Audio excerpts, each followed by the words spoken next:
Sarah Morice joins us now live from Geneva. Hi, Sarah. As you alluded to, without clarity on the role of Bashar al-Assad, it doesn't seem there's much these talks can actually achieve, given their mandate is to draft a political transition.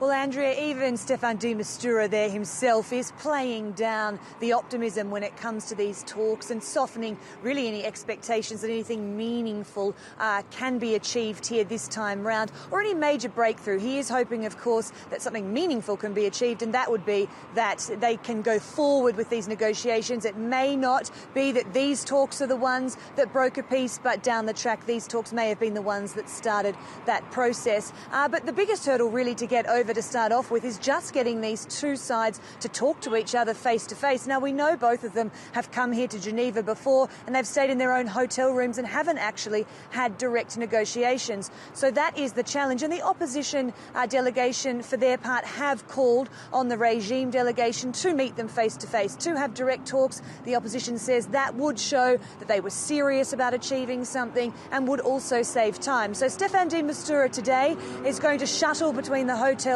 that both parties are staying in, try and convince them to come to the negotiating table and try and iron out whatever it is that's stopping them coming together. That's a huge job, though, Andrea. Let's not play that down. That's a lot of years of hostilities that have to be broken through before that is going to happen. But this time round, you know, things have changed a little bit compared to the talks here in Geneva last year, and that is change politically and also change militarily. Politically now, well, we see Russia and Turkey in somewhat of an alliance, and they have obviously brokered the ceasefire that has led to these talks in Astana. That ceasefire, although it's shaky, was brokered, and that's holding, and that's what is allowing these talks to happen. So Staffan de Mistura does really point out that this ceasefire was an important achievement, and it's important to try and keep that ceasefire going. But on the other hand, we've seen changes on the battlefield. The regime, of course, retaking Aleppo, that puts it in a place of strength, makes it less likely to be considering any sort of, I guess, back down when it comes to the negotiating table, and it does put the opposition perhaps in a weaker position than it's been in before.